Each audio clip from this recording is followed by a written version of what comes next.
I frankly think that crisis initiation is really tough. And it's very hard for me to see how the United States president can get us to war with Iran.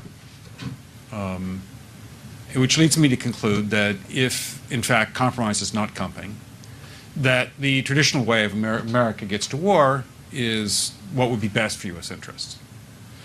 Some people might think that Mr. Roosevelt wanted to get us into World War II, as David mentioned. You may recall we had to wait for Pearl Harbor. Some people might think Mr. Wilson wanted to get us into World War I. You may recall he had to wait for the Lusitania episode.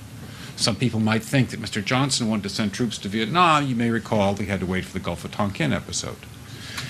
We didn't go to war with Spain until the until the Maine exploded. And may I point out that Mr. Lincoln did not feel he could call out the Federal Army until Fort Sumter was attacked, which is why he ordered the commander at Fort Sumter to do exactly that thing which the South Carolinians had said would cause an attack. So if, in fact, the Iranians aren't going to compromise, it would be best if somebody else started the war. One can combine other means of pressure with sanctions. I mentioned that explosion on August 17th. We could step up the pressure. I mean, look, people, Iranian submarines periodically go down. Someday one of them might not come up. Who would know why? We can do a variety of things if we wish to increase the pressure. I'm not advocating that, but I'm just suggesting that this is not a either-or proposition of, it's just sanctions has to succeed or other things. We are in the game of using covert means against the Iranians. We could get nastier at that.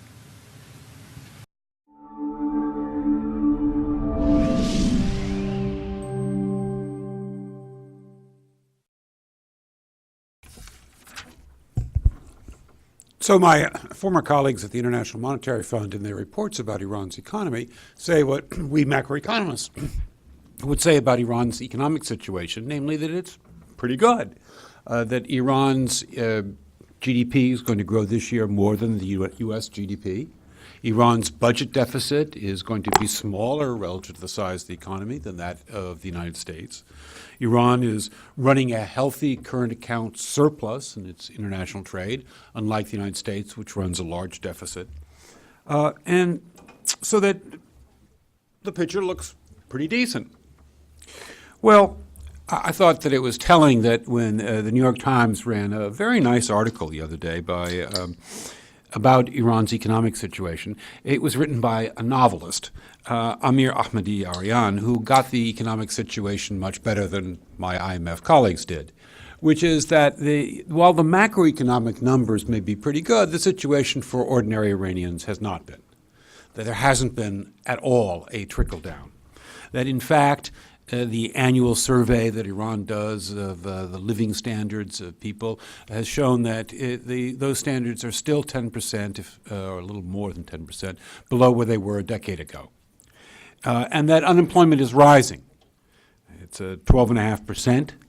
And in fact, what's happening is that as more jobs are being created in Iran, that more people are coming into the labor force. We discovered that there are a lot of Iranians who always wanted to have jobs and just gotten discouraged and dropped out of the labor force and are now coming back in.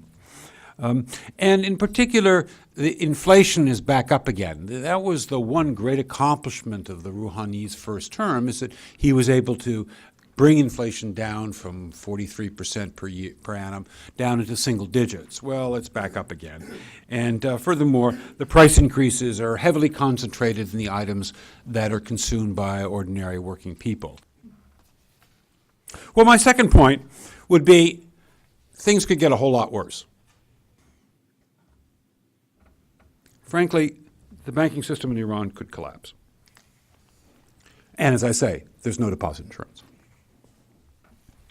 This, by the way, is what keeps Iran's banks isolated to the international financial system, independent of what happens with U.S. sanctions, independent of what happens with the Financial Action Task Force, which is meeting later this month and will evaluate how Iran's action plan is going. It is this problem with the banks which it keeps the banks away from the international financial institution. Finally, one last word, pessimism about We economists like to steal from other social scientists, so let me steal from demography. Demographers tell us that it's young people who go out in the streets and protest, and that's, of course, what you're seeing here.